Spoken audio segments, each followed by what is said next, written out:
சுவையான அமுதே செந்தமிழாலே ஒன்று சொல்லாத நாளில்லை குழந்தை கூவடிவேலா சுவையான அமுதே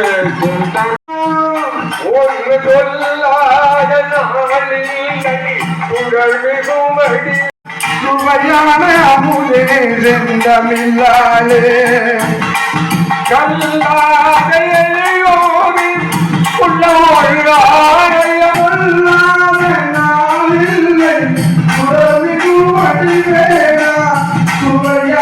அமுதே செந்தமிழாலே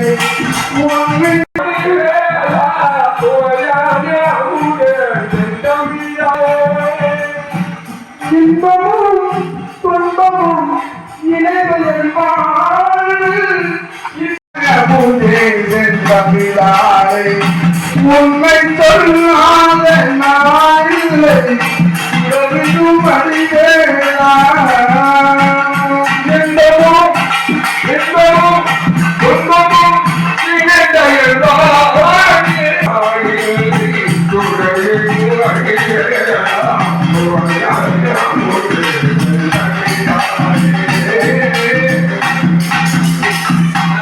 அப்படி கட்டினார் ஒரு நாள் அந்த ரீதியிலே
அண்ணன் ஒருத்தர் என்னோட கூட இருந்தாலும் நம்பி இருந்தேன். அவர் கொண்டுட்டார் உங்க மகன். இருந்தாலும் இப்போதைக்கு எனக்கு துணையாக உங்களுடைய பீமன் மகனை திருமணம் செய்தீங்க. அவரோட சாப்பிடுவேன் என்று சொன்னாய். அப்பொழுது சொல்கிறாரே எனக்கு திருமணம் செய்து கொள்ள, நான் திருமணம் செய்து கொள்ள மாட்டேன் அப்படி என்று சொன்னார். பார்த்தா சுந்தரமா திருமணம் செஞ்சுக்கப்பா. அம்மா அவர் தான் சொல்லுகிறான், நீங்க எனக்கு திருமணம் செய்து கொள்ளுங்கன்னு சொல்றீங்க. அண்ணன் ஒருத்தர் இருக்கா, தர்மராஜர் இருக்கா, அவருக்கு அதற்கு பிறகுதான் நான் பிறந்தேன். நான் திருமணம் செய்து கொண்டேன்னா என் அண்ணனுக்கு என்ன ஆகுது? அதனால என் அண்ணன் ஒருவர் பார்த்தார், பகவானை அழைத்தார்கள். பகவானை அழைத்ததும் பகவான் சொல்றார், உங்களுக்கு காடே கதி என்று நாடிலே காட்டிலே வாழ்ந்தீர்கள். அதற்கு பிறகு அண்ணன் என்று பெரியப்பா என்று பெரியப்பா அத்தினாபுரத்திலே வாழ்ந்தீர்கள். உங்க இழிவாக பேசினான அரக்கமா மாளிகை கட்டினார்கள். கட்டி தீயால் உங்களை எரிக்கப்பட்டார்கள். இப்பொழுது நீங்க வெளியே வந்து இடும்பாவனத்தில் இருக்கிறீர்கள். இங்க என்ன நடந்து என்று சொன்னார். பார்த்தார் பகவான், பீமா உன் அண்ணன் திருமணம் செய்தால்தான் நீ திருமணம் செய்து கொள்வாயா? இப்ப போய் எங்க பொண்ணு தேடுறது? நாடுல இருந்து நீங்க இறந்துட்டீங்கன்னு வேற துரியோதனை நினைச்சிட்டு இருப்பான்.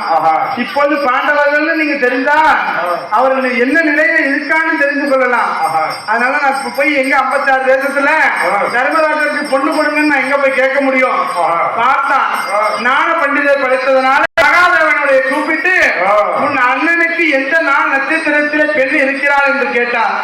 அப்பொழுது சாஸ்திரம் படைத்த சகாதேவன் சொல்லுகிறான், பகவானே என் அண்ணனுக்கு நிகராக தர்மம் செய்து கொண்டிருக்கிறார் முத்தாள தேசத்திலே. முத்தாள தேசத்திலே என் அண்ணனுக்கு நிகராக திருமணம் செய்து கொள்கிறாயா என்று சொன்னோடனே தர்மருக்கு மனம் இல்லை. பெண்ணை திருமணம் செய்வோம், நம்ம என்ன அரசாண்டு கொண்டிருக்கிறோம், நம்மளுக்கு திருமணம் நம்மள கொல்ல ஒருத்தன் நினைச்சுக்கிட்டு இருக்கான். நான் இறந்து போய் நாளைக்கு இந்த பெண்ணுடைய பாவத்தை யார் சுமக்கிறது? நாளைக்கு நான் இறந்து போயிட்டா இந்த பொண்ணோட பாவத்தை யார் சுமக்கிறது? அதனால எனக்கு திருமணம்லாம் வேணாம் கண்ணா அப்படின்னு எவ்வளவுதோ சொல்றாரு. ஆனா பகவான் என்ன சொல்றா, நீ திருமணம் செஞ்சாதான் உன் தம்பி திருமணம் செய்வான். இந்த பொண்ணோடைய நிலையும் பாரு, தன் அண்ணனை இறந்து இந்த பெண்ணு தனியாக இருக்கிறாள் அப்படின்னு சொன்ன உடனே பார்த்தா அப்பொழுதுதான் பகவான் சொல்றார், உனக்காக நிகராக தர்மம் செய்யக்கூடிய முத்தாளாமன் பெண்ணை திருமணத்தை கேட்டு வந்திருக்கிறேன். நீ திருமணம் செய்து கொள், உன்னை போல அவளும் தர்மம் செய்யக்கூடியவர். அப்படி என்றால் கண்ணா இப்பொழுது சொல்லுகிறேன், ஒரு திராசிலே நான் நிற்கிறேன், ஒரு திராசிலே அந்த பெண்ணை நிக்க சொல்லுங்கள். என்னை விட ஒரு அளவு கூட அவள் தர்மம் செய்திருந்தால் அவளை நான் திருமணம் செய்து கொள்கிறேன் அப்படின்னு சொன்ன உடனே அந்த முத்தாள தேசத்து பெண்ணை அழைத்து கொண்டு வந்து இவர் ஒரு திராசிலையும் தர்மராஜர் ஒரு திராசத்திலே நிப்பாட்டி பார்க்கிறார்கள். அப்பொழுது அந்த முத்தாளம்மனுடைய திராசிலே கொஞ்சம் கீழே இறங்கி இருக்கிறது. பார்த்தா தர்மராஜா, கண்ணா என்ன சொன்னீர்கள்? நான் திருமணம் செய்யணும், எனக்கு சபையாக சமமாக தர்மம் செய்திருக்க பெண்ணை சொல்லுங்க, நான் திருமணம் செஞ்சுக்கிறேன் அப்படின்னு சொன்னீர்கள். இப்படி தர்மம் செய்யக்கூடிய பெண்ணை கொண்டு வந்து சபை சொல்ல சொன்னா என்னை விட ஒரு கீழ் இறங்கிதான் தர்மம் செய்திருக்கிறார். இவனை நான் திருமணம் செய்து கொள்ள மாட்டேன், கொண்டு போய் அவருடைய நாட்டிலே விட்டு விடுங்கள் என்று சொல்றார். பார்த்தால் பகவான் அந்த பெண்ணுக்கு ஆசை வந்துருச்சு தர்மராஜர் மேல. ஏன்னா இவரும் நம்ம போலயே தர்மம் செஞ்சிருக்கிறாரே அப்படின்னு இந்த அம்மாவுக்கு தர்மராஜர் மேல ஆசை வந்துருச்சு. பகவான் சொல்ல, ஐயா தர்மராஜர் என்னை விட அதிகமாக தர்மம் செய்திருக்கார், ஆனா அவர் மேல எனக்கு மன அபிப்பிராயப்பட்டு விட்டு எனக்கு எப்படியாவது திருமணம் செய்து வைங்களேன். அப்ப போய் தர்மராஜர் கேட்கிறா, தர்மா இப்ப திருமணம் செய்து கொள்ளுகிறாயா இல்லையா? முடியாது கண்ணா, திருமணம் செய்து கொள்ள மாட்டேன் அப்படின்னு கடுத்து பேசுகிறான். இதற்கு மேல பேசி புரோஜனம் இல்ல.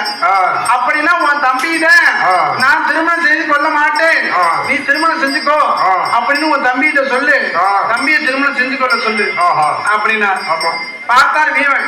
என் அண்ணன் திருமணம் செய்யாம நான் திருமணம் செய்ய மாட்டேன்னு சொல்றான். பகவான் சொன்னார், தர்மா அப்படி என்றால் ஒண்ணு செய், ஒரு மரத்திலே தாலியை கட்டு, ஒரு மரத்திலே தாலியை கட்டு, இவன் அதற்கு பிறகு இந்த இடுப்பியை இவன் திருமணம் செஞ்சு கொட்டும் அப்படின்னு சொன்னாரே. பார்த்தார் பகவான் இந்த பெண்ணுடைய ஆசையை நிவர்த்தி செய்ய வேண்டும். அந்த முத்தாளை, ஏன்னா அவளும் தர்மம் செய்திருக்காளே, தர்மம் செய்தவள் தவிக்க விடக்கூடாது. ஆனா அந்த பெண்ணும் தர்மம் மீது ஆசைப்பட்டாளே அப்படின்னு அந்த முத்தாள பெண்ணை அழைத்து வந்து கண்ணால முருங்கை மரம் இருக்கேன், அந்த முருங்கை மர பட்டையை கொண்டு வந்து இந்த அம்மா அந்த முத்தாள அம்மாளுடைய உடலிலே சாற்றி மரமாக திருஷ்டி வச்சு வைத்திருக்கிறார். அந்த மரத்திலே அந்த அம்மா இருக்காங்க. யாரு? முத்தாள தேசத்து அம்மா. தர்மராஜா கரெக்டா சரியாக அந்த பொண்ணு அந்த மரத்திலே அந்த கிளையில தாலியை கட்டு அப்படின்னு சொல்றார். உடனே தர்மராஜா அந்த கிளையில காலி கட்டுறதும் அந்த அம்மாளுடைய கழுத்துல விழுகுது. அந்த அம்மாளுடைய கழுத்துல விழுகுது. விழுந்த உடனே அங்கே அவர் கழுத்துல தாலி கட்டியதுடன் இடுப்பிக்கு வீமனானவன் தன் அண்ணனும் திருமணம் செய்து கொண்டான். நானும் திருமணம் செய்து கொள்றேன். திருமணம் செய்கிறார். திருமணம் செஞ்ச பிறகு அந்த முத்தாள் அம்மன் வெடித்து வெளியே வருகிறார். கண்ணா எனக்காக நீங்கள் இந்த நன்றியை செய்ததற்கு மிகவும் கடமைப்பட்டிருக்கிறேன் கண்ணா. நான் சொல்லியது போல தர்மராஜரை திருமணம் செய்து கொடுத்து விட்டீர்கள். பார்த்தா தர்ம கண்ணா நீங்கள் செய்த வேலையா? கண்ணால முருங்க மரத்தில் திருமணம் செய்து கொள் என்று சொன்னீர்கள். நானும் கண்ணால முருங்க மரத்திற்கு திருமணம் செய்தேன். ஆனால் ஒரு பெண்ணை திருமணம் செய்து வைத்து விட்டீர்களே.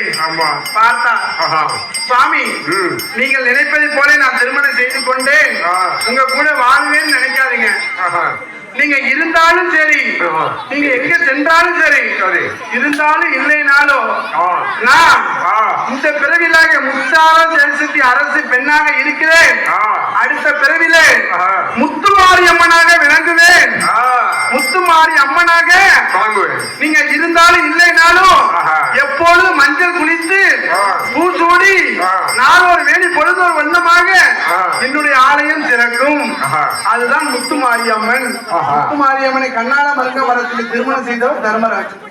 அதனாலதான் முத்துமாரி அம்மனுக்கு சிறப்பு அபிஷேகம், சிறப்பு பூஜைகள்லாம். முத்துமாரியன் எங்க அமர்ந்திருக்காங்களோ அவருடைய மனைவியார் தர்மராஜ். தர்மராஜருடைய மனைவியார் தான் முத்துமாரி அம்மன். இருந்தாலும் இல்லைனாலும் நான் எப்பொழுதும் மஞ்சள் குளிப்பேன், என்ற வரத்தை வாங்கினான் பகவானிடம். அதான் முத்துமாரியம்மன். இப்ப பீமராஜனுக்கும் இடுப்பிக்கு திருமணம் ஆனது அல்லவா, உடனே அவர்கள் இருவருக்கும் அங்க 3.25 நாளைக்கெல்லாம் கருவானது சிருஷ்டித்தாராகவா. அங்கே 3 இடுப்பினுடைய வயிற்றிலே கடோத்கஜன் என்று ஒரு ஆண் குழந்தை பிறக்கிறான். கடோத்கஜன் ஆண் குழந்தை, ஈமனுக்கும் இடும்பிக்கும் கடோத்கஜன் என்று பிள்ளை பிறக்கிறது. பார்த்தால் அந்த பெண்ணு, நானும் உங்களோடு வருகிறேன், இதற்கு நாம நான் சொன்னேன், திருமணம் வேணும்னு சொன்னீங்களே, கேட்டீங்களா? பொண்ணை கட்டிக்க பரிதாபத்துல சொன்னீங்க, நான் திருமணம் செய்ய மாட்டேன்னு சொன்னேன். இப்படியே வழிபடுத்தி இந்த திருமணம் செய்ய பண்ணுங்க. அந்த பொண்ணு என்ன சொல்றா பாருங்க, என் கூட வாரங்கிறா, நம்மளே கொள்றதுக்காக துரியோதனம் ஒருத்தர் நம்ம பின்னாடியே துரத்திக்கிட்டு வரான். இந்த பொண்ணை அழைச்சு கொண்டு போய் புறப்படுகிறோம் என்று சொல்லி எங்கே வருகிறார்கள் என்று கொண்டு வருகிறேன். அப்படி எங்கே வருகிறார்கள் என்று கேட்டால், இதுவரை பாண்டவர்களாக குந்தமாதேவியாக இருந்த அவர்கள் பிராமண ரூபத்திலே வருகிறார்கள். பிராமண ரூபத்திலே எங்கே வருகிறார்கள் என்று கேட்டால், 300 மங்கள அக்ரகாரம். பிராமணர்கள் இருக்கக்கூடிய நகரம் 300 மங்கள அக்ரகாரம். 300 மங்கள அக்ரகாரத்திலே பிராமணர்கள் மட்டும்தான் குடியிருப்பார்கள். அந்த குடியிருக்கக்கூடிய இடத்திலே நம்மதான் இறந்து விட்டோம் என்று துரியோதனன் நினைத்துக் கொண்டிருக்கிறார். கொஞ்ச நாள் நம்ம இறந்ததாகவே இருக்கட்டும் அப்படி என்று நினைத்து பிராமண ரூபத்திலே பாண்டவர்கள் 5 குந்தமாதேவி அம்மாவும் பிராமண ரூபத்திலே அந்த 300 மங்கள அக்ரகாரத்திலே செல்லுகிறார்கள். சென்ற உடனே இவரை பார்த்த பிராமணர்கள் எல்லாம், ஓ சுவாமி, எங்கேருந்து வந்திருக்கேன், எங்கேருந்து வந்திருக்கேன், நீங்கள் யார், என்ன குலம், எங்கேருந்து வரேன் சொல்லுங்க அப்படின்னு தர்மராஜரை கேட்கிறார். தர்மராஜர், சுவாமி, நாங்களும் காசிக்கு செல்ல இருக்கிறோம், அது வர வழியில வந்துட்டோம், மழை வெயில் வைக்க அடிக்கிறது, அதனால உங்க அக்கிரகாரத்தில் தங்கிட்டு போகலாம்னு வந்துட்டு இருக்கோம் சாமி, அதனால சுகப்படுத்திட மாட்டோம், பயப்படாது அப்படி என்று தர்மராஜன் சொல்லுகிறார். அதே போல இவர்கள் தீரே இருந்ததாக நினைத்ததாக இருந்த ஆண்டவர்கள் எங்கே வருகிறார் என்று சொல்ல